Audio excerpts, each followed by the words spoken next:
اسی ماحول میں ادنا کو اعلیٰ کر دیا دیکھو، اجالا ہی اجالا ہی اجالا کر دیا دیکھو، اجالا ہی اجالا ہی اجالا کر دیا دیکھو۔ الحمدللہ رب العالمین والصلاة والسلام علی سید الانبیاء والمرسلین، اما بعد فاعوذ باللہ من الشیطان الرجیم، بسم اللہ الرحمن الرحیم۔ الصلاة والسلام علیک یا رسول اللہ وعلی آلک واصحابک یا حبیب اللہ۔ الصلاة والسلام علیک یا نبی اللہ وعلی آلک واصحابک یا نور اللہ۔ نبی رحمت شفیع امت صلی اللہ تعالی علیہ وسلم نے ارشاد فرمایا، من صلی علیہ فی یوم 50 مرتن صافحتہ یوم القیامہ۔ فرماتے ہیں جس نے مجھ پر دن میں 50 مرتبہ درود پاک پڑھا، میں قیامت کے دن اس سے مصافحہ کروں گا۔ سبحان اللہ۔ صلو علی الحبیب صلی اللہ تعالی علی محمد صلی اللہ تعالی علیہ وسلم۔ FGN چینل کے ناظرین، پروگرام ایک نئی صبح میں آپ کو ایک مرتبہ پھر سے خوش آمدید کہتے ہیں، مرحبا کہتے ہیں۔ اللہ تبارک و تعالی آپ سب کا اس پروگرام میں شرکت کرنا اپنی بارگاہ میں قبول فرمائے۔ اللہ کریم دونوں جہاں کی بھلائیاں برکتیں ہم سب کا مقدر بنائے۔ ناظرین، پروگرام میں آج بھی انشاءاللہ بہت کچھ گفتگو آپ سے کرنے والے ہیں، بہت پیاری پیاری گفتگو کریں گے۔ آج میرے ساتھ پروگرام میں تشریف رکھتے ہیں ہمارے گیسٹ، بہت ہی پیارے مہمان عمران بھائی۔ عمران بھائی کو خوش آمدید کہتے ہیں، مرحبا کہتے ہیں۔ پہلی مرتبہ آئے ہیں، امید ہے انشاءاللہ آگے بھی کرم فرماتے رہیں گے۔ اور ساتھ ہی ہمارے بہت پیارے مہمان مولانا قاری احمد رضا مدنی صاحب، قاری صاحب کو خوش آمدید کہتے ہیں۔ اللہ آپ کا آنا قبول فرمائے، اور آپ کو بہت پیارے پیارے کلام سنانے کے لیے ہمارے عمران بھائی بھی تشریف فرما ہے۔ عمران بھائی کا بھی دل سے شکریہ۔ انشاءاللہ بہت کچھ گفتگو بھی کریں گے۔ آئیے سب سے پہلے پروگرام میں تلاوت قرآن کریم کو شامل کرتے ہیں۔ جی قاری صاحب۔ اعوذ باللہ من الشیطان الرجیم، بسم اللہ الرحمن الرحیم۔ لإیلاف قریش إِيلَافِهِمْ رِحْلَةَ الشِّتَاءِ وَالصَّيْفِ فَلْيَعْبُدُوا رَبَّ هَذَا الْبَيْتِ الَّذِي أَطْعَمَهُم مِّن جُوعٍ وَآمَنَهُم مِّنْ خَوْفٍ۔ صدق اللہ العظیم۔ سبحان اللہ، سبحان اللہ۔ دلوں کو تازگی بخشنے والی، دلوں کے زنگ کو دور کرنے والے قرآن کریم کی تلاوت الحمدللہ ہم نے سماعت کی۔ اللہ تبارک و تعالی قرآن پاک کی برکتیں ہمیں نصیب فرمائے۔ آئیے تلاوت قرآن پاک کے بعد اب بڑھتے ہیں ہمارے عمران بھائی کی طرف، اور ایک کلام انشاءاللہ ان سے سنتے ہیں۔ کون کہتا ہے کہ زینت خلد کی اچھی نہیں؟ کون کہتا ہے کہ زینت خلد کی اچھی نہیں؟ لیکن اے دل فرقت کوئے نبی اچھی نہیں؟ کون کہتا ہے کہ زینت خلد کی اچھی نہیں؟ کون کہتا ہے کہ زینت خلد کی اچھی نہیں؟ کچھ خبر ہے میں برا ہوں، کیسے اچھے کا برا؟ کچھ خبر ہے میں برا ہوں، کیسے اچھے کا برا؟ مجھ برے پہ زاہدوں کا نازنی اچھی نہیں؟ مجھ برے پہ زاہدوں کا نازنی اچھی نہیں، مجھ برے پہ زاہدوں کا نازنی اچھی نہیں، کون کہتا ہے کہ زینت خلد کی اچھی نہیں، اور اس گلی سے دور رہ کر کیا مرے ہم کیا جیے، اس گلی سے دور رہ کر کیا مرے ہم کیا جیے، اس گلی سے دور رہ کر کیا مرے ہم کیا جیے، اس گلی سے دور رہ کر کیا مرے ہم کیا جیے، آہ ایسی موت ایسی زندگی اچھی نہیں، آہ ایسی موت ایسی زندگی اچھی نہیں، آہ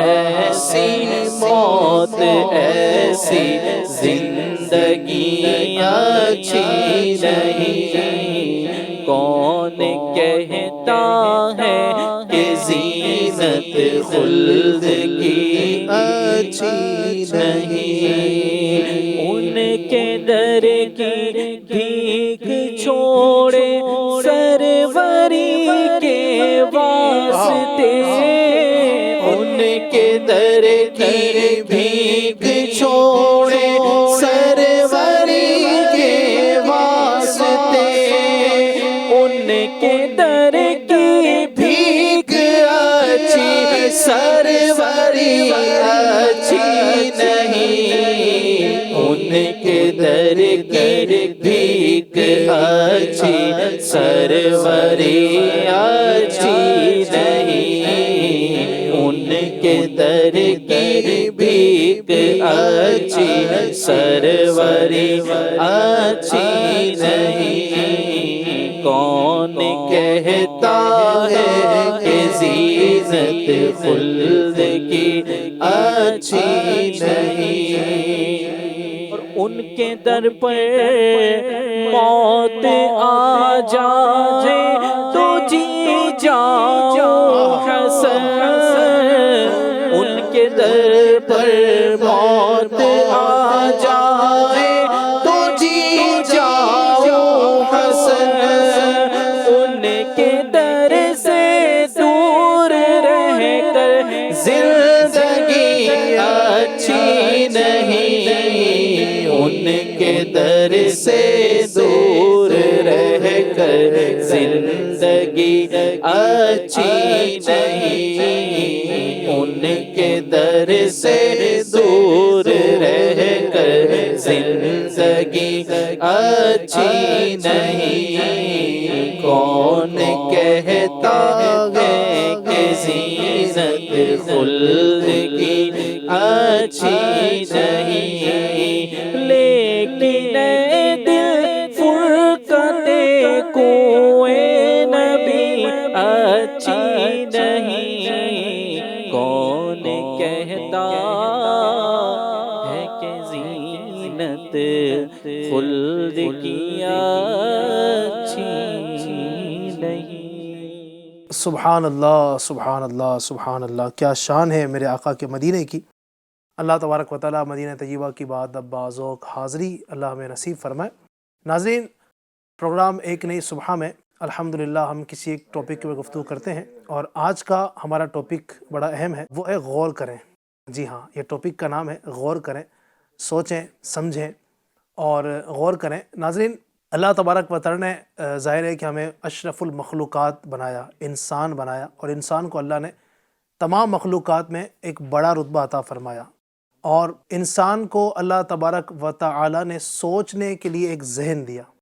ظاہر ہے ایک طرف آپ دوسری مخلوقات کو اگر دیکھتے ہیں، ایک جانور بھی ہے، جان تو اس کے اندر بھی ہے، لیکن چونکہ اس کے پاس دماغ نہیں ہے نا، وہ سوچنے والی اس کے پاس وہ کیفیت نہیں ہے. چونکہ انسان کے پاس اللہ تبارک و تعالیٰ نے ایک ذہن دیا، اللہ نے اس کو دماغ دیا، وہ سوچتا ہے، اپنی سوچ کے ذریعے سے بڑے بڑے کام کر جاتا ہے جو یقیناً جانور نہیں کر سکتے ہیں.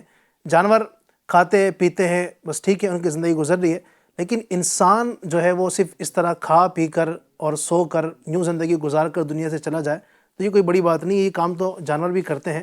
انسان کو چونکہ اللہ تبارک و تعالی نے اشرف المخلوقات بنایا، اب جتنا بڑا اس کا مرتبہ ہے تو اسی انداز سے اس کو کام کرنے کی ضرورت ہے. آج کے اس پروگرام میں ہم گفتگو کرنے کی کوشش کریں گے کہ انسان کو جو اللہ تبارک و تعالی نے اتنا بڑا مرتبہ عطا فرمایا ہے وہ کس انداز سے اپنی عقل کا استعمال کرے، وہ اپنی عقل کو کہاں کہاں لگائے، کن کن چیزوں کے حوالے سے وہ غور کرے، سوچے. اللہ تبارک و تعالی نے جو ذہن دیا ہے اس نعمت کا وہ شکر کس انداز سے کریں. ہم کوشش کریں گے کچھ چیزوں کے حوالے سے ڈسکس کریں کہ ہمیں کہاں کہاں پر غور کرنا چاہیے اور کہاں کہاں پر اپنا دماغ نہیں لگانا چاہیے. چونکہ آج کے اس دور کے اندر جہاں پر سوشل میڈیا بھی ہے، میڈیا بھی ہے اور اس طرح کے بہت سارے ذرائع ہیں جہاں لوگ اپنا دماغ لگا رہے ہیں، اپنے دماغ کا فضول استعمال بھی کر رہے ہیں جہاں پر نہیں لگانے چاہیے. وہیں پر بہت سارے کام ایسے ہیں کہ جہاں پر ہمیں اپنا دماغ لگانا چاہیے، ہمیں غور کرنا چاہیے، سوچنا چاہیے، فکر کرنی چاہیے. تو وہ کون کون سی چیزیں ایسی ہیں کہ جہاں ہمیں غور کرنا چاہیے؟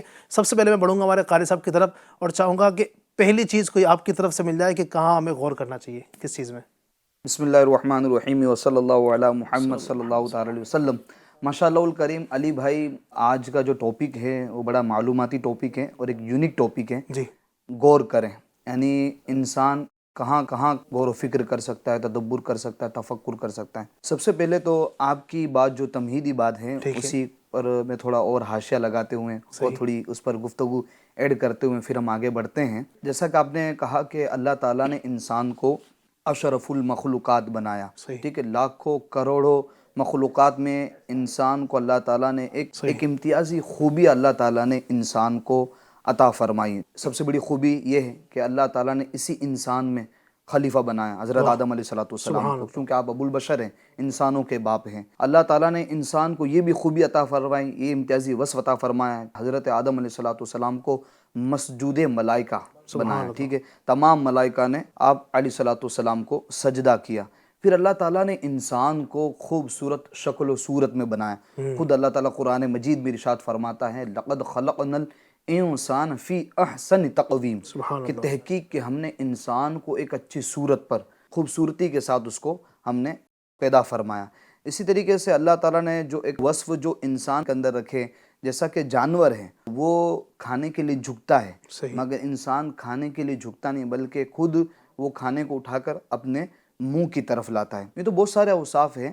اسی میں سے ایک اور وصف جو انسان کو اللہ تعالیٰ نے عطا فرمایا ہے وہ ہے عقل و شعور کا وصف. سبحان اللہ. وہ ہے عقل و شعور کا وصف، کہ انسان اسی عقل و شعور کے ذریعے سے، غور و فکر کے ذریعے سے، فہم و فراست کے ذریعے سے، تدبر و تفکر کے ذریعے سے، سوچ و بچار کے ذریعے سے یہ انسان حلال و حرام کی تمیز کرتا ہے. اسی طریقے سے اچھی اور بری کی تمیز کرتا ہے، نیکی اور بدی کی تمیز یہ انسان اسی عقل اور غور و فکر کے ذریعے سے کرتا ہے. جہاں اللہ تعالیٰ نے انسان کو مکرم اور معزز بنایا، جس کو اللہ تعالیٰ نے قرآن مجید میں ارشاد فرمایا وَلَقَدْ كَرَّمْنَا بَنِي آدم، کہ ہم نے بنی آدم کو عزت بخشی، مکرم بنایا اس کو. تو حضرت عبداللہ بن عباس رضی اللہ تعالیٰ عنہما اس کی تفسیر کرتے ہوئے لکھتے ہیں کہ انسان کو جو مکرم بنایا، معظم بنایا، بنی آدم کو تکریم جو ملی ہے، اعزاز جو ملا ہے، مکرم جو بنایا، اس کی وجہ جو بیان کی ہے تفسیر کے اندر وہ ہے بالعقلی. کہ اللہ تعالیٰ نے جو انسان کو مکرم اور معزز بنایا، بنی آدم کو جو دیگر مخلوقات سے جو اشرف بنایا، معزز بنایا، وہ کس کے ذریعے سے؟ عقل کے ذریعے سے. اور قرآن پاک میں علی بھائی اللہ تعالیٰ جگہ جگہ پر غور و فکر کی دعوت دے رہا ہے. ٹھیک ہے، اور قرآن پاک میں غور و فکر کے جو الفاظ ہیں وہ الگ الگ طریقے سے استعمال ہوئے.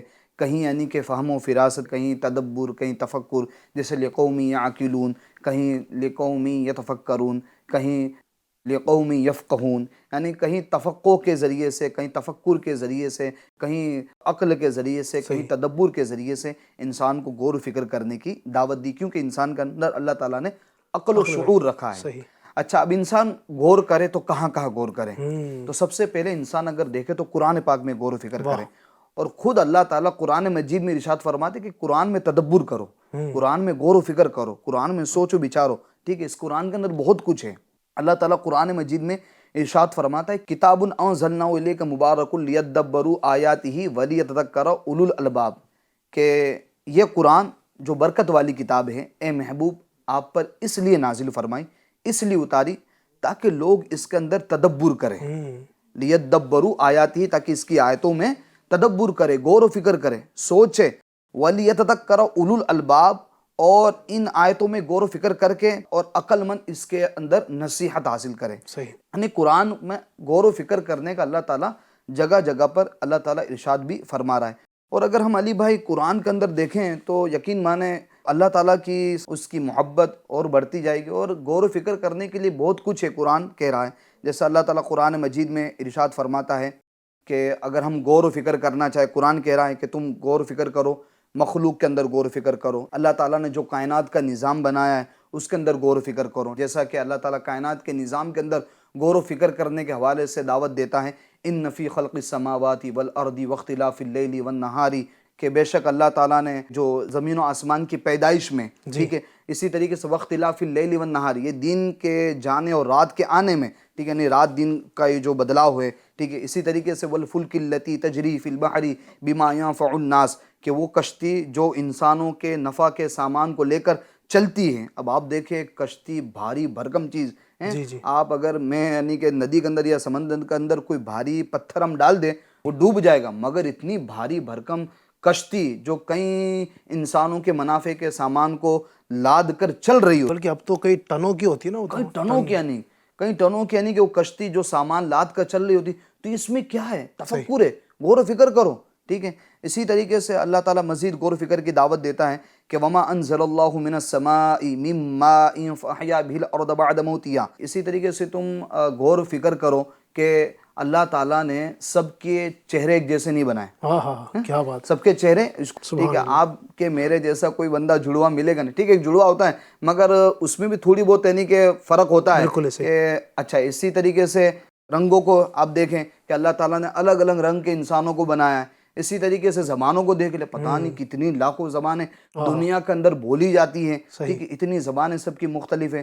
تو اسی طریقے سے صرف یہی نہیں، اگر انسان اپنے آپ پر بھی غور و فکر کرے، اللہ تعالیٰ قرآن مجید میں ارشاد فرماتا ہے فَلْيَنْظُرِ الْإِنسَانُ مِمَّا خُلِقَ، کہ انسان غور و فکر نہیں کرتا کہ اس کو کیسے پیدا کیا گیا؟ تو اللہ تعالیٰ جگہ بہ جگہ پر قرآن پاک میں انسان کو غور و فکر کرنے کی دعوت دے رہا ہے کہ انسان ہم نے تجھے عقل و شعور عطا کیا ہے، تو ان عقل و شعور کے ذریعے سے تو قرآن میں تدبر کر، قرآن میں غور و فکر کر۔ اور میں نے ایک بات پڑھی علی بھائی، بڑی پیاری بات ہے، احیاء العلوم میں امام غزالی رحمۃ اللہ تعالی فرماتے ہیں کہ قرآن کی ایک آیت غور و فکر کے ساتھ پڑھنا، پورا قرآن جو بغیر غور و فکر کے پڑھا جائے اس سے بہتر ہے۔ واہ واہ، یعنی آپ ایک پورا قرآن ختم کریں صرف پڑھ کر، غور و فکر کر کے نہیں، اس سے زیادہ ثواب خالی ایک آیت، آپ اس کے برابر کا ثواب بھی، اس سے زیادہ کا ثواب آپ کو کس پہ ملے گا کہ آپ ایک آیت قرآن پاک کی غور و فکر کے ذریعے سے پڑھیں۔ کیا بات، غور و فکر کر کے پڑھیں۔ کس طرح ہم پڑھیں غور و فکر کے؟ کوئی طریقہ اس کا؟ تفسیر کے ساتھ، کوئی تفسیر آسان سی آپ کی نظر میں ہو؟ اعلیٰ حضرت امام محمد رضا خان علیہ رحمۃ الرحمن کا، بلکہ میں تو آسان ترجمہ تفسیر جو ہے تفسیر صراط الجنان، اس کا اگر ہم مطالعہ کریں بالکل آسان ترجمہ اور آسان تفسیر ہے۔ اور الحمدللہ دعوت اسلام انڈیا کے دینی ماحول کے اندر تو ترغیب بھی دلائی جاتی ہے، بلکہ دعوت اسلامی کا ایک دینی کام بھی ہے فجر کی نماز کے بعد، وہ ہے تفسیر سننے سنانے کا حلقہ، ٹھیک ہے۔ اگر روزانہ اگر ہم قرآن پاک کی ایک آیت یا 3 آیت ترجمہ تفسیر کے ساتھ پڑھنے میں کامیاب ہو جائیں گے تو انشاءاللہ ہم قرآن کے اندر بہت کچھ غور و فکر کرنے میں اور اس سے سیکھنے میں کامیاب ہو جائیں گے۔ زبردست، ماشاءاللہ، بہت زبردست قاری صاحب نے کلام کیا قرآن کریم میں غور کرنے کے حوالے سے۔ تو اگر آپ بھی چاہتے ہیں کہ قرآن کریم میں غور کریں اور قرآن کریم کو سمجھیں تو میں آپ کو دعوت دوں گا، ابھی جو آپ نے تفسیر کا نام سنا، تفسیر صراط الجنان، آپ اسکرین پر دیکھ بھی ہوں گے اس تفسیر کو، تو یہ آپ حاصل کریں، اور مکتبۃ المدینہ انڈیا سے آپ اس کو حاصل بھی کر سکتے ہیں۔ آپ کو نمبر بھی دکھ رہے ہوں گے مکتبۃ المدینہ کے، آپ گھر بیٹھے بھی آرڈر کر سکتے ہیں، آپ اس منگوا سکتے ہیں انشاءاللہ۔ روزانہ اگر عادت بنائیں، روزانہ 2 آیتیں 3 آیتیں ترجمہ کے ساتھ اور تفسیر کے ساتھ، بلکہ میں کہوں گا کہ گھر کے اندر اگر ہمیں عورتیں سن رہی ہیں، خواتین سن رہی ہیں، تو گھر کے اندر بھی اگر آپ چاہیں نا تو گھر کے اندر خواتین کا اس طرح کا درس ہو، قرآن کریم کی 1 آیت 2 آیت 3 آیت تفسیر صراط الجنان سے پڑھیں، سمجھیں، انشاءاللہ بہت ساری برکتیں نصیب ہوں گی۔ یہ تو تھا قرآن کریم کے حوالے سے غور و فکر کرنا۔ ماشاءاللہ یوں تو اگر قاری صاحب نے جو بات کی نا، نہیں صرف قرآن کریم ہی سے ہمیں پتہ چلتا ہے کہ ہمیں کن کن باتوں میں غور کرنا ہے۔ یعنی قرآن پڑھتے ہیں تو پتہ چلتا ہے کہ آدمی اپنی ذات میں غور کرے، قرآن پڑھتے ہیں تو پتہ چلتا ہے کہ آدمی جو ہے زمین و آسمان کی تخلیق میں غور کرے۔ قرآن کریم انسان پڑھتا چلا جائے تو بہت ساری چیزیں تو یہیں اس کے سامنے کلیئر ہو جاتی ہے۔ مزید میں چاہوں گا کہ عمران بھائی کی طرف میں آؤں گا انشاءاللہ۔ عمران بھائی کیا فرمائیں کہ ہمیں کن کن چیزوں میں غور کیا جا سکتا ہے؟ بسم اللہ الرحمن الرحیم۔ پیارے علی بھائی، جیسے کہ ابھی ہم نے سنا کہ قرآن کریم میں ہم مختلف چیزوں پر ہمیں غور کرنے کے تعلق سے کہا گیا، اسی طرح آخرت کے بارے میں ایک مسلمان کو کس طرح غور و فکر کرنا چاہیے، اس کے متعلق سے میں ایک دنیاوی مثال دے کر جو ہے انشاءاللہ اس کو شروع کرتا ہوں کہ جس طرح ایک کاروباری شخص ہوتا ہے، بزنس مین ہوتا ہے، تو اس کا ایک مقصد یہ ہوتا ہے کہ مجھے اپنے کاروبار میں اپنی لاگت سے کئی گنا زیادہ جو ہے پروفٹ کمانا ہے۔ اس کے حصول کے لیے وہ ورک کرتا ہے اس کے اوپر کہ اس کے مقصد کے حصول کے لیے وہ ڈیلی بیس پر، تو کبھی ویکلی بیس پر، اور منتھلی ماہانہ بیس پر اور سالانہ بیس پر اس کی رپورٹنگ کرتا ہے، اس کا جائزہ لیتا ہے کہ میں اس وقت کہاں تک پہنچا۔ اسی کے ساتھ اس سے زبانی تو غور و فکر کرتا ہی ہے، اسی کے ساتھ وہ ریٹرن تحریری طور پر بھی جو ہے اس کو آن پیپر لیتا ہے کہ میں جو ہے میرا بزنس کہاں تک پہنچا۔ اگر وہ یہ نہ کرے تو پھر اسے پتہ ہی نہیں چلے گا کہ میرا بزنس جو ہے اب کہاں تک پہنچا، اور اس کے بزنس میں جو ہے نفع کے بجائے وہ لاس میں جاتا رہے گا، نقصان ہوتا رہے گا۔ اور اگر اس کا یہ معاملہ چلتا رہا اور اس نے غور و فکر نہیں کیا تو ایک وقت وہ بھی آئے گا کہ وہ مسلسل خسارے کے باعث وہ کوڑی کوڑی کا محتاج ہو جائے گا، کہ اس نے جو لاگت لگائی تھی، جو اس نے انویسٹمنٹ کیا تھا، وہ اس کا مین کیپٹل وہ بھی اس سے چھوٹ جائے گا، وہ بھی اس سے لاس ہو جائے گا۔ اسی طرح کاروباری معاملات کا محاسبہ نہ کرے تو اکثر اوقات بندہ جو ہے نفع حاصل کرنے کے بجائے وہ نقصان میں پڑتا چلا جائے گا۔ بالکل اسی طرح جو شخص کاروبار آخرت میں نفع حاصل کرنے کا آرزو مند ہو، اسے بھی چاہیے کہ اپنے کیے گئے اعمال پر غور و فکر کرے کہ میں کیا اعمال کر رہا ہوں۔ اب اس پر نفع دلوانے میں معاون اور ہمارا مددگار وہ کون ہوگا کہ ہم اس پر اپنے بارے میں غور کریں کہ اس میں مزید بہتری میں کیسے کروں۔ جو میرا وقت میں صرف کر رہا ہوں نیکیاں میں ابھی تو کچھ کر پا رہا ہوں، مزید جو میرا وقت ابھی باقی ہے میں اس میں گناہوں میں پڑ جا رہا ہوں، تو کس طرح میں ان گناہوں سے چھوٹ کر میں مزید نیکیاں کرنے میں کامیاب ہو سکوں، میرے اندر جو برائیاں ہیں میں ان کو دور کرنے میں کامیاب ہو سکوں۔ تو اس کے لیے بندہ غور و فکر کرے گا تو اسے لگے گا کہ واقعی میں جو ہے کم نیکیوں کی طرف ہوں، ابھی اس کے پاس بھی 24 گھنٹے ہیں، میرے پاس بھی 24 گھنٹے ہیں، وہ بھی کاروبار کرتا ہے یا جاب کرتا ہے، میں بھی کاروبار یا جاب کر ہی رہا ہوں۔ تو اسی کے ساتھ وہ جب یہ غور کرتا ہے، علی بھائی اور حافظ صاحب ہمارے نعت خواہ عمران بھائی، یہ ایک بات ہے کہ جب بھی بندہ غور کرے گا نا، چاہے وہ دنیاوی معاملات میں ہو یا دینی معاملات میں، اسے پازیٹیو فیڈ بیک ملیں گے، اس کا ریزلٹ جو ہے پازیٹیو آئے گا، کیونکہ جب بندہ غور کرتا ہے تو وہ اپنی جو ہے نیگیٹیوٹی، اس کے اندر جو غلط چیزیں ہیں اور جو پازیٹیوٹی ہے وہ دونوں اس کے سامنے ہوتی ہے۔ اگر وہ سیریس ہوگا تو وہ نیگیٹیوٹی کو دور کرے گا اور پازیٹیوٹی کی طرف جو ہے آگے بڑھے گا۔ آخرت کے معاملے میں جو غور و فکر ہے، جو آپ بات کریں آخرت کے معاملے میں، تو روایت میں بھی ہے نا کہ آخرت کے معاملے میں گھڑی بھر غور و فکر کرنا 60 سال کی نفلی عبادت سے بہتر ہے۔ سبحان اللہ، کیا بات ہے۔ اسی پر ہمارے پیارے نبی صلی اللہ تعالی علیہ وآلہ وسلم نے ارشاد فرمایا، سمجھدار وہ شخص ہے جو اپنا محاسبہ کرے، کیا بات ہے، اپنے بارے میں غور و فکر کرے اور آخرت کی بہتری کے لیے نیکیاں کرے، اور احمق وہ ہے جو اپنے نفس کی خواہشات کی پیروی کرے اور اللہ تعالیٰ سے انعام آخرت کی امید رکھے۔ یعنی پیروی تو نفس کی کر رہا ہے لیکن انعام کی امید اللہ پاک سے رکھ رہا ہے کہ میں برائیاں بھی کروں اور ساتھ میں مجھے انعام بھی مل جائے۔ اس کی مثال دنیاوی طور پر بالکل ایسی ہوگی کہ بندہ جاب بھی کر رہا ہے لیکن جاب میں نقصان کر رہا ہے، جیسا کمپنی کو چاہیے، جیسا باس کو چاہیے، اس کے خلاف ہو کر وہ کام کر رہا ہے اور امید یہ رکھ رہا ہے کہ مجھے منتھ اینڈ میں سیلری بھی مل جائے۔ تو یہ سمجھدار شخص تو یہ نہیں ہے، بلکہ وہ ہے جو اپنا محاسبہ کرے اور آخرت کی بہتری کے لیے نیکیاں کرے۔ کیا بات۔ اسی طرح کامل ایمان والے کے تعلق سے جو ہے پیارے نبی صلی اللہ تعالی علیہ وسلم نے ارشاد فرمایا، 3 باتیں ہیں، یہ 3 باتیں ایسی ہیں کہ جس شخص میں پائی جائیں اس کا ایمان کامل ہو جاتا ہے۔ سبحان اللہ۔ نمبر 1 ہے وہ اللہ تعالیٰ کے معاملات میں کسی ملامت کرنے والے کی ملامت سے نہیں ڈرتا۔ نمبر 2، اپنے کسی عمل میں ریاکاری نہیں کرتا. سبحان اللہ. اور نمبر 3 ہے کہ جب اس کے سامنے دو باتیں پیش ہوں، ایک کا تعلق دنیا سے ہو اور دوسری آخرت سے ہو، تو دنیا پر وہ آخرت کو ترجیح دیتا ہے. سبحان تو اللہ. یہ 3 باتیں جس کے اندر ہوگی، کہا گیا کہ اس کا ایمان کامل ہے. کیا بات ہے. اسی طرح حضرت سیدنا حسن بصری رضی اللہ تعالیٰ عنہ فرماتے ہیں کہ قیامت کے دن ان لوگوں کا حساب آسان ہوگا جو آج دنیا میں اللہ عز و جل کی رضا کے لیے اپنا محاسبہ کرتے ہیں، سبحان اللہ. غور و فکر کرتے ہیں. وہ اس طرح کہ انہیں جب بھی کوئی کام پیش ہوتا ہے تو پہلے وہ رک کر غور و فکر کرتے ہیں کہ اگر میں یہ کام کر رہا ہوں، اس میں میری رضا الہی عز و جل کی نیت ہے بھی یا نہیں. میں یہ کام کس لیے کر رہا ہوں؟ میں نماز پڑھنے جا رہا ہوں تو میری نیت اس میں کیا ہے؟ اگر اس کے برخلاف نظر آئے تو رک جاتے ہیں. صحیح. اگر نیت میں اس کے کوئی کھوٹ ہے کہ یہ کام تو میں رب کی رضا کے لیے نہیں کر رہا، جی. یہ تو ہو سکتا میں ریاکاری لوگوں کو دکھانے کے لیے کر رہا ہوں، تو وہ اس سے رک جاتے ہیں، اپنی نیت کو درست کر لیتے ہیں.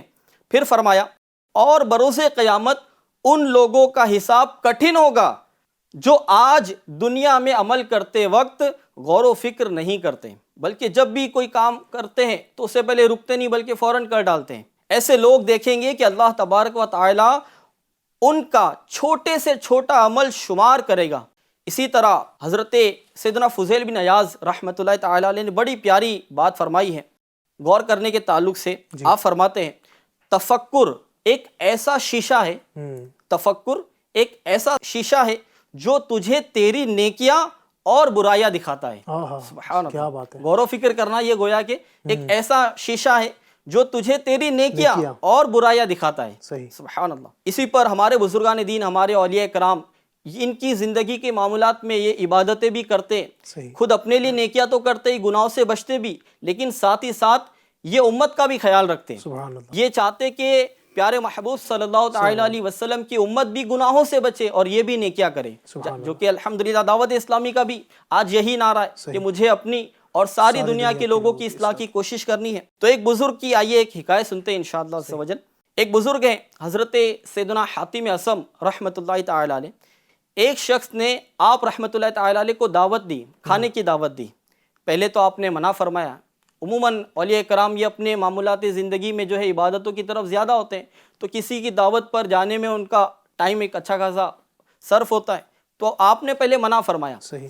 پھر جب اس نے زیادہ اصرار کیا کہ آپ تشریف لائیں تو آپ نے 3 شرطوں کے مقابلے میں جو ہے وہ دعوت قبول کی کہ میں آؤں گا لیکن میری 3 شرطیں ہیں. آپ نے فرمایا کہ پہلی شرط میری یہ ہوگی میں جہاں چاہوں گا وہاں بیٹھوں گا. صحیح.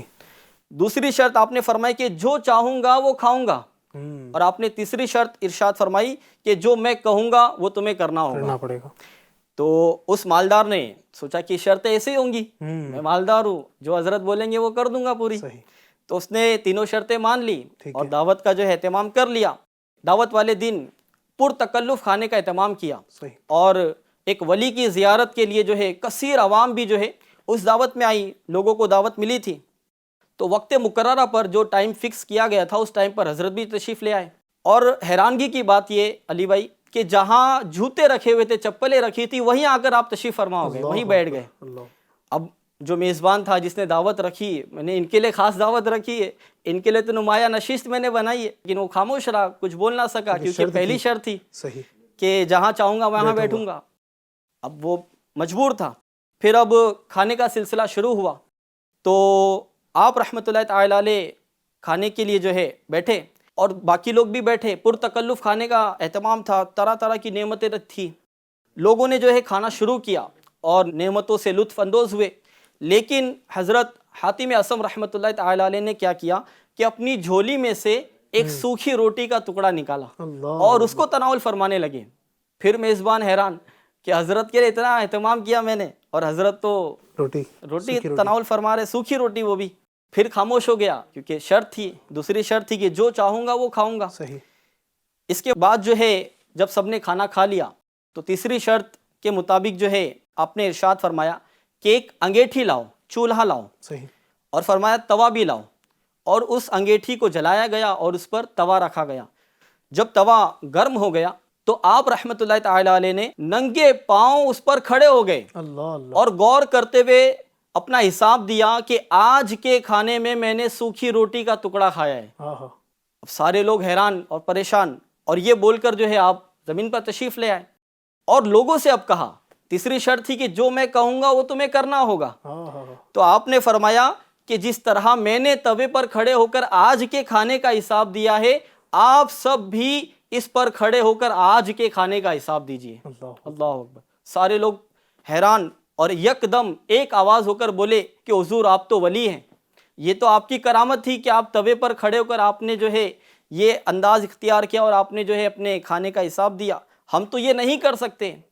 تو آپ رحمۃ اللہ تعالیٰ علیہ نے غور و فکر کی دعوت دیتے ہوئے ارشاد فرمایا، آخرت کی فکر دیتے ہوئے ارشاد فرمایا کہ آپ غور کریں کہ جس طرح آج ایک وقت کے کھانے کا حساب اس گرم توے پر کھڑے ہو کر نہیں دے سکتے، تو کل بروز قیامت جو کہ سورج ہم سے کئی میل دور ہے، اس وقت وہ ہمارے قریب ہوگا، زمین تانبے کی ہوگی، سورج کا بیک سائڈ کا حصہ ہماری طرف ہے آج، کل بروز قیامت اس کا فرنٹ سائڈ ہماری طرف ہوگا اور زمین تانبے کی ہوگی۔ تو غور کرے کہ اس وقت جو زمین دہکتی ہوگی تانبے کی، اس وقت کھڑے ہو کر ہم اپنی پوری زندگی کا حساب کس طرح دے سکیں گے۔ یہ کہہ کر جو ہے آپ نے ایک آیت مبارکہ تلاوت فرمائی، ثم لتسألن یومئذ عن النعیم، ترجمہ کنز ایمان، پھر بے شک ضرور اس دن تم سے نعمتوں کی پرشش یعنی پوچھ گچھ ہوگی۔ یہ سن کر لوگ دھاڑے مار مار کر رونے لگے۔ تو یہ اس طرح ہمارے اولیاء کرام بھی جو ہے صحیح امت کو دعوت دیتے ہیں غور و فکر کرنے کے معاملے میں۔ ماشاءاللہ، یعنی یہ جو آپ کی گفتگو ہے ماشاءاللہ، اس سے پتہ چلا کہ واقعی آخرت کے معاملے میں غور و فکر کتنا ضروری ہے۔ جی، بے شک۔ آخرت کے معاملے میں یقیناً چونکہ ہم مسلمان ہیں اور مسلمانوں کا یہ عقیدہ ہے، یہ جو متفق عقیدہ ہے کہ قیامت قائم ہونی ہے، اور جو اس کا انکار کرے، قیامت کو جو انکار کرے، ظاہر ہے وہ مسلمان نہیں رہتا۔ تو چونکہ یہ ہمارا ایک متفق عقیدہ ہے کہ ہمیں مرنے کے بعد اٹھنا بھی ہے قیامت میں، تو اس وقت کے جو معاملات ہیں آخرت کے معاملے میں غور و فکر کرنا، اور یقیناً دنیا کی جو زندگی ہے وہ تو چند سالوں کی ہے، کوئی 20 سال زندہ ہے، کوئی 40 سال ہے، 50 60 70 سال 100 سال کوئی جی جائے تو جی جائے، لیکن اصل جو زندگی ہے وہ ہے آخرت کی زندگی، نہ ختم ہونے والی۔ ایک دن قیامت کا 50,000 سال کا ایک دن ہوگا، وہ پہلا دن، اللہ اکبر۔ پھر اس کے بعد بھی جب وہ حساب کتاب ہوگا اور سارے معاملات ہوں گے، پھر جو جنت میں جائے گا وہ ہمیشہ کے لیے جنت میں، یعنی جو مسلمان ہوگا وہ ہمیشہ کے لیے جنت میں، جو مسلمان نہیں ہوگا تو ہمیشہ کے لیے جہنم میں۔ تو وہ جو زندگی ہے وہ اصل زندگی ہے۔ تو اس کے لیے ہم نے کیا تیاری کی، ہم نے کیا اس کے لیے جو ہے نا وہ عمل کیے، اس میں مجھے بھی غور کرنے کی حاجت ہے، آپ کو بھی غور کرنے کی حاجت ہے، ہم سب کو غور کرنا چاہیے۔ آخرت کے معاملے میں غور کریں، کہیں ایسا نہ ہو کہ دنیا کے اندر ہم ایسے کام کر جائیں جن سے رب ناراض ہو جائے اور ہماری آخرت تباہ ہو جائے۔ اگر آپ بھی چاہتے ہیں کہ آپ آسانی کے ساتھ روزانہ اپنے جو ہے نا وہ آخرت کے معاملے میں غور کریں، تو اس کا ایک بڑا پیارا طریقہ یہ ہے کہ ہمارے شیخ طریقت امیر علیہ سنت دامت برکاتہم العالیہ نے فکر آخرت کرنے کے لیے ایک بڑا آسان طریقہ یہ دے دیا کہ آپ نے ایک بکلیٹ دی ہے، چھوٹی سی، ایک سمجھیے کہ وہ رسالہ ہے، اس کا نام ہے 72 نیک اعمال۔ یہ 72 نیک اعمال اسلامی بھائیوں کے لیے اور اسلامی بہنیں جو خواتین، ان کے لیے 63 نیک اعمال کا رسالہ، آپ اس کو اپنے مکتبۃ المدینہ سے حاصل کریں، اس کو روزانہ جائزہ لیں۔ انشاءاللہ میں دعوے کے ساتھ کہہ سکتا ہوں، اگر حقیقت میں صحیح انداز سے روزانہ صرف 10 سے 12 منٹ نکال کر آپ ایک ایک سوال کو پڑھیں گے اور اس کے مطابق عمل کریں گے، یقین مانیے انشاءاللہ تبارک و تعالیٰ آخرت کی سوچ، آخرت کے حوالے سے غور و فکر کرنے میں انشاءاللہ اضافہ ہوگا۔ اللہ تبارک و تعالیٰ ہمارے لیے آخرت کی منزلیں آسان فرمائے۔ ناظرین، انشاءاللہ مزید آگے کی طرف بڑھیں گے، اس سے پہلے آئیے عمران بھائی کی طرف بڑھوں گا، میں چاہوں گا کہ مزید کچھ کلام سنا دیں۔ صلو علی الحبیب صلی اللہ تعالی علی محمد صلی اللہ تعالی علیہ وسلم۔ میٹھے مدینے میں بلا اے آخری نبی، میٹھے مدینے میں بلا اے آخری نبی، میٹھے مدینے میں بلا اے آخری نبی، پھر گنبد خضرا دکھا اے آخری نبی، پھر گنبد خضرا دکھائے آخری نبی محمد، آخری نبی محمد، آخری نبی محمد، آخری نبی محمد، آخری نبی، آ کر کرو روتے ہوئے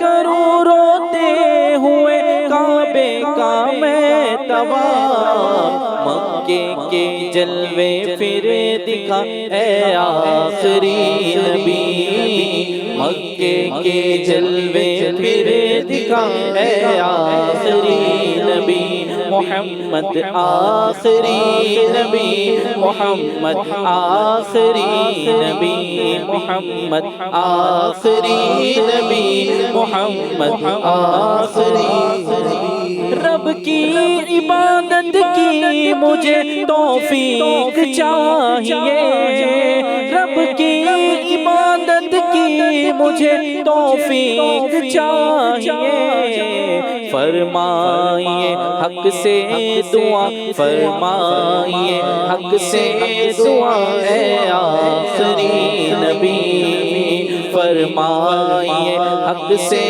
دعا اے آخری نبی، محمد آخری نبی، محمد آخری نبی، محمد آخری نبی، محمد آخری نبی۔ پاداب کے ہرگز نہ آئے گا نبی نیا، پاداب کے ہرگز نہ آئے گا نبی نیا، واللہ ایمان ہے میرا، واللہ ایمان ہے میرا اے آخری نبی، واللہ ایمان ہے میرا اے آخری نبی، محمد آخری نبی، محمد آخری نبی، محمد آخری نبی، محمد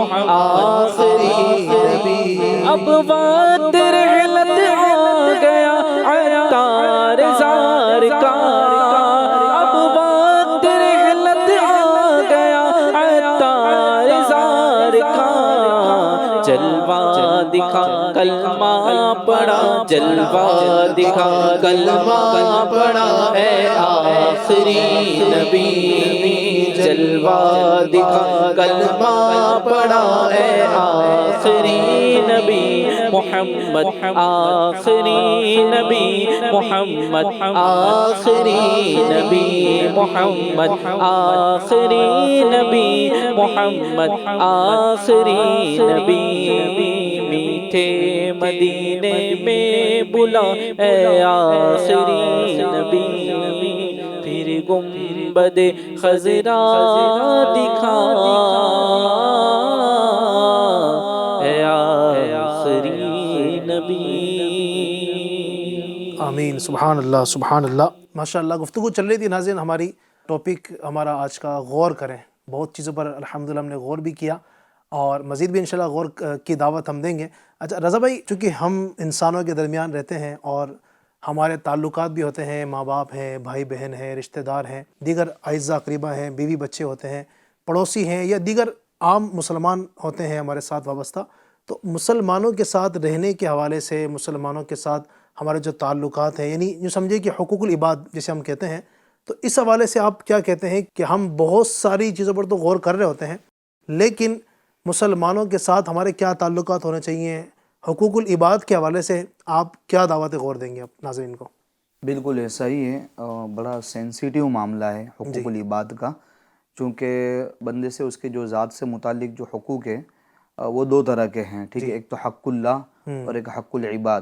حق اللہ جیسے نماز، روزہ، حج، زکوٰۃ وغیرہ، یہ سب حق اللہ کے اندر آتے ہیں، اور حقوق العباد یہی کہ ایک مسلمان کہ ہماری وجہ سے اس کو تکلیف نہیں پہنچنے چاہیے، اگر پہنچتی تو یوں سمجھ لیں ہم حق العبد، بندوں کے حقوق کو پامال کر رہے ہیں۔ اور بندوں کے حقوق کا معاملہ ایسا ہے کہ آپ بھلے اللہ کی بارگاہ میں کتنی بھی اپنے گناہ کی معافی کا بولتے ہیں توبہ کریں، رجوع لائیں، روئے دھوئیں، کچھ نہیں جب تک کہ بندہ خود معاف نہ کر دیں، ٹھیک ہے۔ اچھا، جیسا کہ آپ نے بتایا کہ ہمارا تعلق انسانوں کے ساتھ ہے، معاشرے کے ساتھ ہے، سماج کے ساتھ ہے۔ انسان دنیا میں آتے تو اکیلا ہے اور جاتا بھی اکیلا ہے، مگر اس دنیا میں انسان اکیلا رہتا نہیں ہے، تنہا رہتا نہیں ہے، ٹھیک ہے، بلکہ اس کو لوگوں کے ساتھ رہنا، اٹھنا بیٹھنا، کھانا پینا، یہ سونا لگا رہتا ہے۔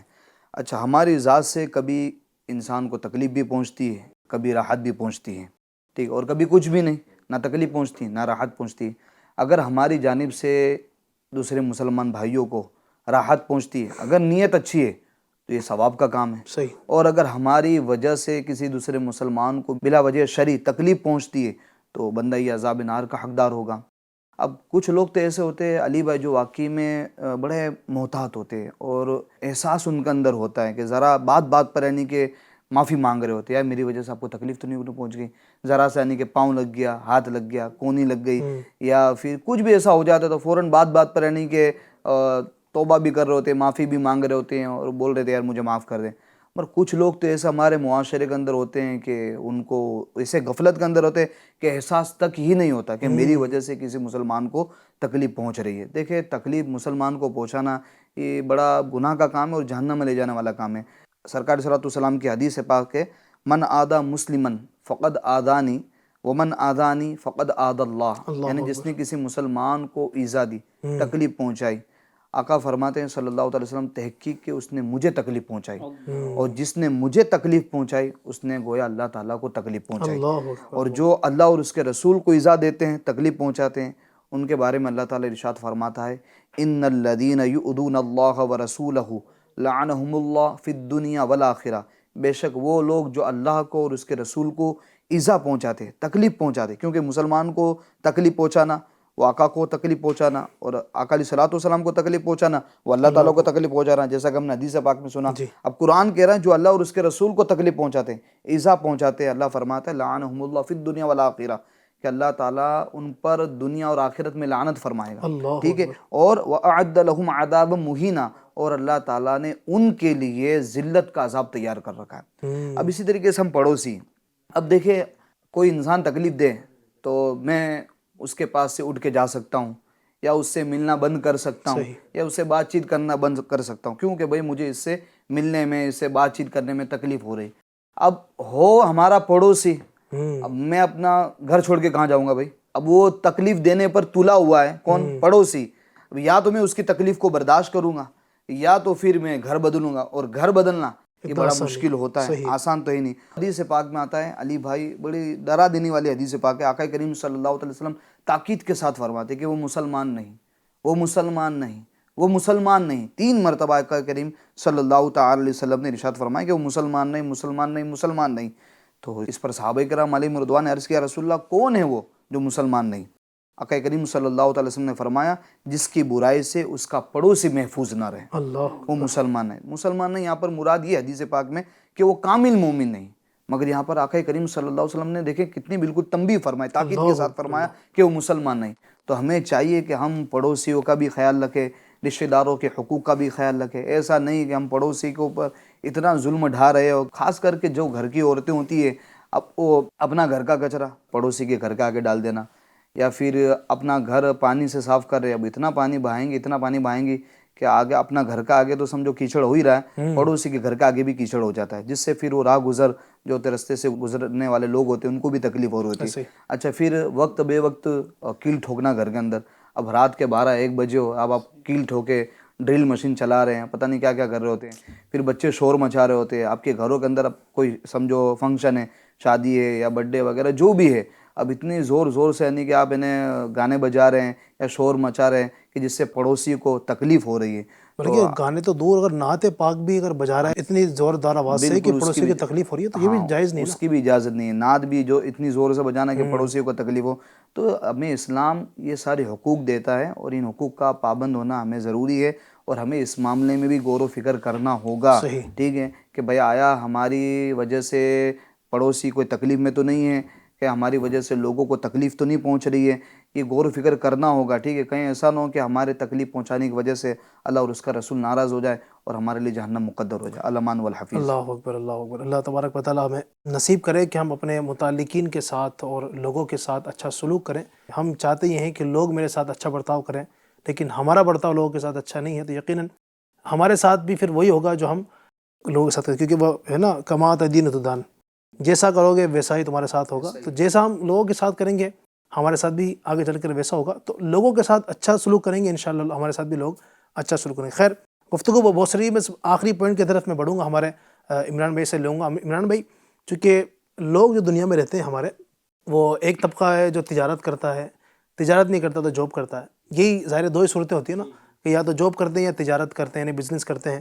تو ایسے لوگوں کے بارے میں کیا فرمائیں گے آپ کہ ان کو اپنی تجارت کے حوالے سے شرعی اعتبار سے کن کن چیزوں پر غور کرنا چاہیے، کن مسائل پر غور کرنا چاہیے؟ ورنہ ایسا نہ ہو اگر تجارت میں خدا نہ خواستہ غور نہیں کیا اور شرعی اعتبار سے کچھ پکڑ ہوئی تو اس سے حاصل ہونے والا ہو سکتا ہے کہ جو مال ہو، اور اس سے ہم جو گھر والوں کو کھلا رہے ہیں، خود کھا رہے ہیں، حرام کی وجہ سے ہمارا جسم پل رہا ہے، بچے بڑھ رہے ہیں، تو یقیناً پھر اس کا وبال الگ ہے. اور پھر وہ بھی ہے کہ جو بندہ حرام کا لقمہ کھاتا ہے تو وہ 40 دن تک دعائیں قبول نہیں ہوتی. اس طرح کی روایتیں بھی بہت ساری ہیں. تو ایسے لوگوں کو آپ کیا پیغام دینا چاہیں گے؟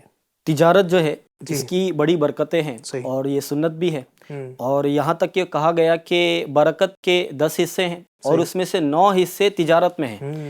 حدیث شریف میں ہے حلال کمائی کی تلاش بھی فرائض کے بعد ایک فریضہ ہے. سبحان اللہ. حلال روزی کمانے اور کھانے کی بڑی فضیلت ہے. ایک بزرگ رحمۃ اللہ تعالی علیہ کا قول ہے کہ جب مسلمان حلال کھانے کا پہلا لقمہ کھاتا ہے اس کے پہلے کے گناہ معاف کر دیے جاتے ہیں. سبحان اللہ. سبحان اللہ. اور جو شخص طلب حلال کے لیے رسوائی کے مقام پر گیا کہ وہاں اس کی ذلت ہو رہی ہے، وہ رسوائی کے مقام پر ہو رہا ہے، لیکن حلال کمائی کی وجہ سے جا رہا ہے وہاں پر، تو اس کے گناہ درخت کے پتوں کی طرح جھڑتے ہیں. سبحان اللہ. سبحان اللہ. لیکن یہ سارے فضائل، یہ ساری برکتیں جو ہیں اس کو ملے گی جو شریعت اور سنت کے مطابق حلال کمائی کمائے صحیح. اور جو خود کو حرام سے بچائے. یاد رکھیے حلال کمانے اور خود کو حرام سے بچانے کے لیے ہر شخص پر اپنی موجودہ حالت کے مطابق علم سیکھنا فرض ہے کہ میں جو کما رہا ہوں، میں جو بزنس کر رہا ہوں یا جاب کر رہا ہوں، تو میرا بزنس یہ حلال چیز کا ہے یا نہیں. چلو مان لیا کہ حلال چیز کا تو ہے، جو کام کر رہے ہیں، جو مین اس کا کور بزنس ہے وہ تو حلال چیز کا ہے، لیکن اس میں جو پروسیسنگ ہو رہی ہے، جو A to Z، جو اسٹارٹ ٹو اینڈ جو کام ہو رہے ہیں، اس میں کہاں کہاں پر جو ہے کہیں لوپ ہول تو نہیں ہے، جن چیزوں کو، اصولوں کو شریعت نے کہا ہے کہ خلاف وہ کام کر رہا ہے، تو یہ بھی چیک کرنا ہوگا. اور اسی طرح جو جاب کر رہا ہے تو جاب کے بھی وہ غور و فکر کرے کہ میں جو کام کر رہا ہوں کیا مجھے شریعت اس کام کرنے کی اجازت دیتا ہے یا نہیں. تو ہمیں چاہیے کہ ہم اس بارے میں بھی غور و فکر کریں. یہاں تک کہ اعلیٰ حضرت رحمۃ اللہ تعالیٰ علیہ فرماتے ہیں تاجر تجارت کے، مزارع زراعت کے، اجیر جو مزدور ہے، ملازم ہے، وہ اجارے کے، غرض ہر شخص جس حالت میں ہے اس کے متعلق احکام شریعت سے واقف ہونا فرض عین ہے. تو ہمیں چاہیے کہ ہم رزق حلال کے اصول کے لیے جو ہے ملازمت کے، تجارت کے، شریعت نے جو ہمیں احکام بتائے ہیں اس کو سیکھیں. اب سیکھنے کے لیے ایسا ہے کہ پہلے کے دور میں ایک زمانہ تو ایسا بھی تھا کہ مسلمانوں میں اتنا علم لوگ رکھتے تھے کہ وہ ضروریات کو کافی ہوتا تھا. لیکن جیسے جیسے دور آگے بڑھا تو علماء کی جو ہے کثرت نہ رہی اور لوگ جو ہے علم دین سے دور ہوتے رہے. یہاں تک کہ حضرت عمر فاروق اعظم رضی اللہ تعالیٰ عنہ نے ارشاد فرمایا تھا کہ ہمارے بازار میں وہی شخص آئے جو دین میں فقیہ ہو. واہ کیا بات ہے. کیونکہ جو دین میں فقیہ ہوگا، جو جانتا ہوگا کہ کیا شریعت کے احکام ہیں، اس کے مطابق وہ تجارت کرے گا اور گناہوں سے بچے گا. عمر فاروق اعظم رضی اللہ تعالیٰ عنہ، اور ہم نے جو روایت سنی کہ جو دین میں فقیہ اور عالم ہو وہی آئے، لیکن ہمارا معاملہ اس کے الٹ ہمیں نظر آتا ہے کہ ہم تو یہ کہتے ہیں کہ جو دھوکے باز سب سے بڑا ہو وہی گویا کے بازار میں آئے. یعنی زبان سے تو نہیں کہہ رہے ہوتے، لیکن ہماری زبان حال سے یہ ہو رہا ہوتا ہے کہ ہمارے بازار میں وہی آئے جو دھوکے بازی جانتا ہو، جو فراڈ جانتا ہو کہ کیسے ایک کا دو کر کے جو ہے یہاں کا وہاں کرنا ہے، لوٹنا جانتا ہو، جو جی لوگوں کو لوٹنا جانتا ہو. تو اس طرح ہمیں ان چیزوں سے بچنا چاہیے. اس کے لیے جو ہے علماء اکرام کی صحبتوں میں رہے. جو بھی ہمارے بزنس ہم کرتے پہلے A to Z چیک کروا لیں کہ مفتی صاحب کی بارگاہ میں حاضری ہو. اب مفتی صاحب اگر ہمیں نہیں مل رہے تو اس کا بھی الحمدللہ دعوت اسلامی نے حل دیا کہ دارالافتاء میں کھول کر دے دیے الحمدللہ. تو مفتی صاحبان جہاں بھی اہل سنت کے مفتی ہوں ان کے پاس جائیں، اپنا جو بھی بزنس آپ کا ہے وہ A to Z ان کو بتائیں. کوئی بھی چیز چھپائیں نہیں کہ سائیڈ میں چھپا دیا کہ اس میں میرا زیادہ فائدہ ہے تو میں یہ نہیں بتاؤں گا، باقی چیزیں بتا دوں گا، وہ ساری صحیح ہے تو مفتی صاحب اوکے بول ہی دیں گے. تو یہ نہ ہو، سیریس ہو بندہ، جائے A to Z سارا پروسیس بتائے کہ میں ایسے ایسے بزنس کرتا ہوں، مفتی صاحب اس میں میری بتائیں کہ کہاں شریعت مجھے روکتی ہے. جو بھی بتائیں آپ کو اس کے مطابق اس میں اپڈیٹ کر دیں اور اب حلال کمائی کمائے اور برکتوں سے مالا مال ہو. کیا بات ہے، زبردست. ماشاءاللہ تجارت کے حوالے سے بھی ہمارے ماشاءاللہ عمران بھائی نے بہت زبردست چیزوں کی طرف توجہ دلائی. تو میں یہاں پر ان لوگوں سے جو بزنس مین ہیں تو گزارش کروں گا کہ اپنے بزنس کا جو ہے ایک مرتبہ شرعی اسکیننگ کروائیں اور مفتی صاحب سے، عالم صاحب سے آپ اس کو چیک کروائیں. تو کوئی کمزوری تو نہیں ہے، ورنہ یقین مانیے کہ جہاں پر اگر حرام ہے سلسلہ، اگر تجارت کے اندر جو حرام تو ہے ہی صحیح وہ، لیکن ساتھ ساتھ یقین مانیے اسی پیسوں سے اگر آپ کے بچے پرورش پاتے ہیں، آپ کے گھر بار اس سے پلتا ہے، تو پھر یہ بات بہت آگے تک جاتی ہے، اور پھر یہ آگے تک سلسلہ چلا جائے گا، تو پھر یقین مانیے گا پھر نہ عبادت میں لذت آئے گی، نہ روحانیت نصیب ہوگی، نہ مسجد میں دل لگے گا، نہ قرآن پڑھنے کو دل چاہے گا، نہ اور کوئی نیکی کرنے کا من کرے گا۔ جب انسان کھا ہی وہ رہا ہے کہ جس سے رب نے منع کیا، وہ رقم اس جو ہے نا گھر کے اندر جمع کی ہوئی ہے، اپنے بچوں کو وہ کھلا رہا ہے کہ جس سے رب راضی ہی نہیں ہے، مجھے بتائیے پھر عبادت میں لذت کیسے آئے گی؟ تو لہٰذا اپنے مال کو ستھرا کریں، اپنے مال کو پاک کریں۔ انشاءاللہ جب مال پاک ہو جائے گا تو انشاءاللہ خود بخود اللہ نے چاہا تو آپ دیکھیں گے کہ ایک لذت عبادت کے اندر نصیب ہوگی۔ اللہ تبارک و تعالی ہمیں ان تمام چیزوں پر غور کرنے کی توفیق عطا فرمائے۔ تو اور بھی جو چیزیں ہیں کوشش کیا کریں کہ غور کریں، اللہ تبارک و تعالیٰ کی عبادت کے حوالے سے غور کریں، انشاءاللہ تبارک و تعالیٰ بڑی برکت نصیب ہوں گی۔ بہت سی ہم نے گفتگو کی، اللہ نے چاہا تو اگلے پروگرام میں ایک مرتبہ پھر ایک نئے ٹاپک کے ساتھ حاضر ہوں گے۔ تب تک کے لیے اپنا خیال رکھیے گا۔ اللہ تبارک و تعالیٰ آپ کو بے شمار برکت نصیب فرمائے۔ آئیے آخر میں صلاۃ والسلام پڑھ لیتے ہیں۔ مصطفیٰ جانے رحمت پہ لاکھوں سلام، شمع بز میں ہدایت پہ لاکھوں سلام، مصطفیٰ جانے رحمت پہ لاکھوں سلام، شمع بز میں ہدایت پہ لاکھوں سلام، ہم غریبوں کے آقا پہ بے درود، ہم غریبوں کے آقا پہ بے حد درود، ہم فقیروں کی سروت پہ لاکھوں سلام، مصطفیٰ جانے رحمت پہ لاکھوں سلام، شمع بز میں ہدایت پہ لاکھوں سلام، کاش محشر میں جب ان کی آمد ہو،